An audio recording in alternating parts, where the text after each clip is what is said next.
sit looking at the red phone, with its smooth lines and hard, shiny plastic, bought purely for its almost kitsch 1970s aesthetic, and I don't know if I can disconnect it. The cord wasn't always attached to the wall. It sat quietly, a pretty ornamental obsolete, informing those who visited me that I was arty. I didn't realise it would become a lifeline. Its ergonomic receiver, a giant plastic spoon feeding us just enough information to taste something more than confusion. My Aurora Blue is glued to my palm, and as I scroll past photographic flecks of the past 11 months, I think back to the day it rang and I heard her say, "We need a place to stay." From Kent you came on the fast grey train with your mummy, from your temporary first home that looked like the top of a fab lolly, for a holiday with an uncertain return date. Your mummy was looking for a safe place to wait, for a decision as to whether she could stay and not return to Ukraine. From pebble dashed to pebble splashed in the sea to, "Hello Mia, I'm your auntie. I know you can't hear me, not fully. We don't know the extent of it yet. But just in case my loud voice rumbling from my chest emanates and meets your sleeping body like a heavy wave, I'll speak quietly. This is all new, but I know already. I love you." At 3 months old, my arms cradle a precious bowl heavy with jelly. "Watch, you could drop her, watch that, it might crack at any moment. What if she breaks and pink drips slip through the space between my arms?" But you're not jelly, funnily enough. See, we like to say little girls are sweet and strawberry smelling, but you're made of stronger stuff. Your grip could split a mountain in two, or rather my cheek when I lean in to kiss you. And I never learn, none of us do. We bounce around in a daze with our laughing gear ablaze and look forward to your face. In the morning and after work.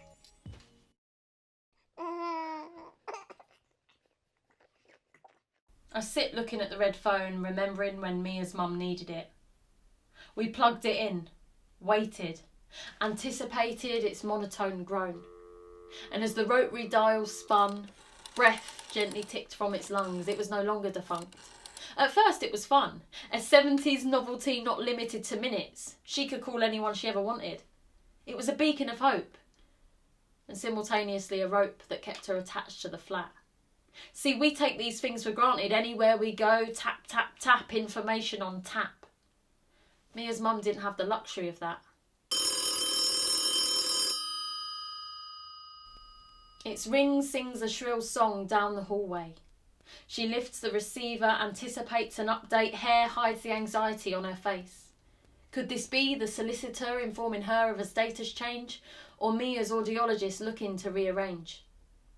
I'm an untrained interpreter, and it's hard to catch on as the caller spouts law or medical jargon and the council passes us from department to an underscore of automated tones. Do you know if there's any help for this woman and her baby? This cacophony of communication drip feeds us just enough, and sometimes it becomes too much. Rings, beeps, upbeat music plays as I repeatedly take the receiver and say, "Yes, it's Mia's auntie. I'm just helping her mum, because this is not her first language."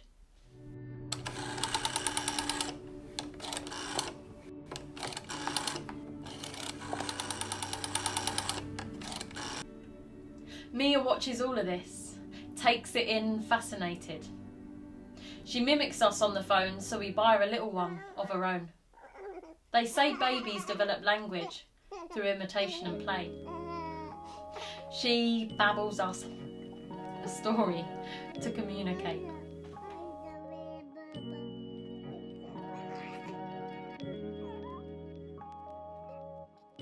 But we wonder if you will speak. We don't know. Your voice is a staccato song with one repetitive note. Our heads jerk like desperate birds waiting for words, but none. Do you know my voice? Is it a hum? Can you tell my hum from your mum's? Can you hear the tap drip soap dishes being clattered in the kitchen? The silly noises I make? Or am I a clown silent singing? Can you feel the guitar's vibrations as your fingers gently tug at its strings? And what about the annoying woof of your buddy boy barking? Are you startled by the front door slam? And what about the aeroplane coming overhead to land? Because you can't hear as much, do you respond more to touch? Is that why you only sleep when your mum's thumb or blankie brush your cheek? Will you eventually be able to hear with mechanical ears? It's not important, but I do worry about those that will say bodies shouldn't be this way, that every day will be her fight to live a normal life. I think it's because those who can hear seem to think we need to fix ears. When I told a friend Mia might be deaf, they said, "Oh, you want them to be perfect." It was innocent, but it's part of the problem. Autism, ableism, all our bodies are different. And we adapt. We learn signs, mum, dad, uncle, auntie, good morning and good night. Realise a voice is more than words coming out of our mouths, that life is more than hearing sounds. That what matters to us as a family is Mia's experiences. Love, happiness. Deaf people are whole. She is perfect. I sit and I join Mia in her archaeological dig for things to play with. To her, dust is magical, fluff is edible, the dogs bowl a paddling pool, body is wobbly but she is invincible.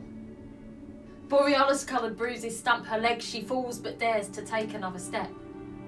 She teaches me that failing doesn't have to be scary. We find peace, not in the sea that laps at the bottom of our street, but in the tidal movements made by her dummy. And in those private, muted moments, I want to ask her mummy, how do you do it? Where do you find your tenacity? How many bottles does she have in a day? How long have you practiced those signs? How often are her hearing aids replaced? How many times have you spun that rotary dial and waited on a reply? What is it like to wait? To count the grains of formula that drop into the bottle instead of play with handfuls of sand? And girl, what is it like to barely smell the new smell? My not really sister, what is it like to be called a dirty foreigner in front of your newborn baby?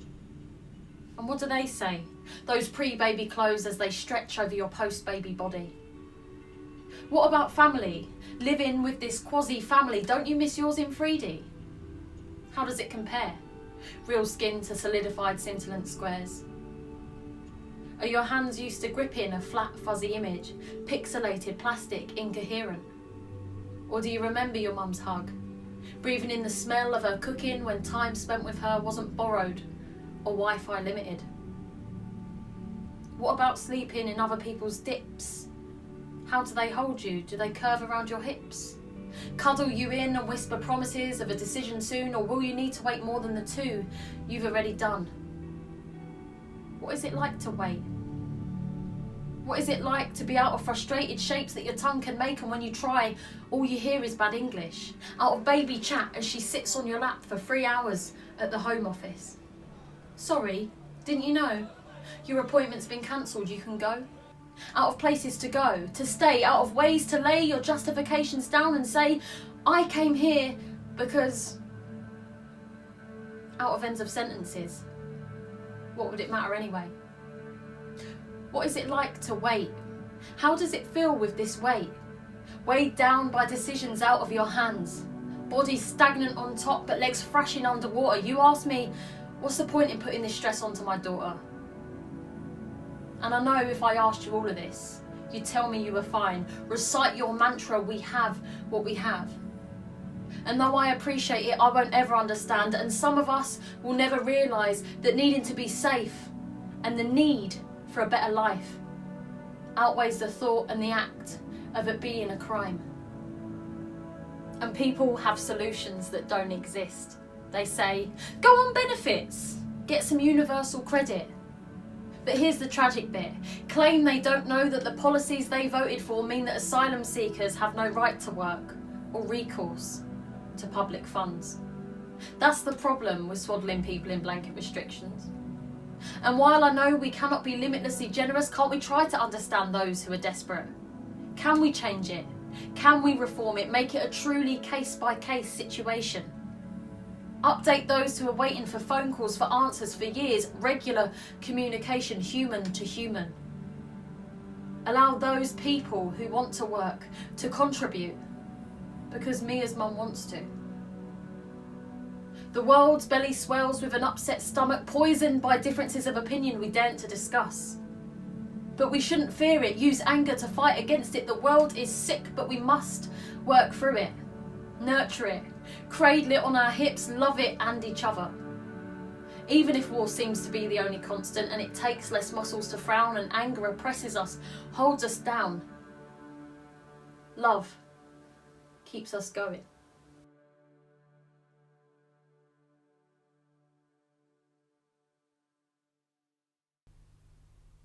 I sit looking at the red phone and know that Mia keeps me going. When the situation became too stressful for us all and it was financially and emotionally unsustainable and we wanted to give up, she remained wide-eyed, curious and loved unconditionally. She smiled at me in my worst mood and shared her food with the dog. And as her hair grew into ringlets the colour of rich tea biscuits, she showed me what the world could be. If only we communicated the way she does, responsive, open, wholehearted, and full of love, whatever the language.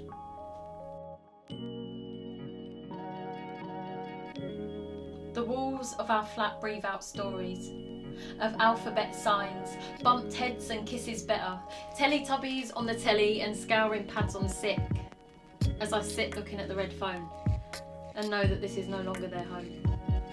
They've moved away, found a new place to stay, and they're safe, but Mia's mum still waits for a decision. This red phone sits, and I have no use for it. But disconnecting it would mean that they're gone completely. My Aurora blue is glued to my palm, and as I scroll past photographic flecks of the past 11 months, Mia's face peeks through the screen at me.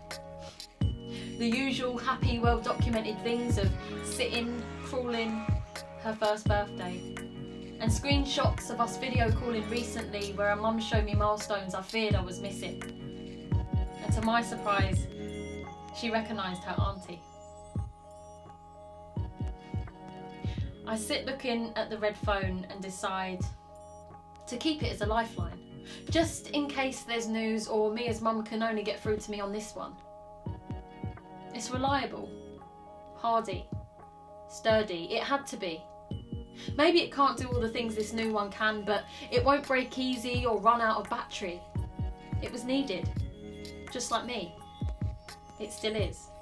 Just because they're gone doesn't mean we're obsolete.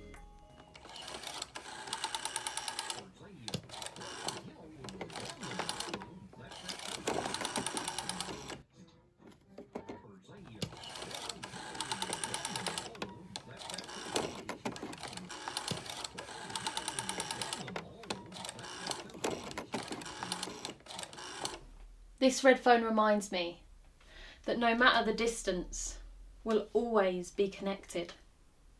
All of us. Mia's mum, Mia, me.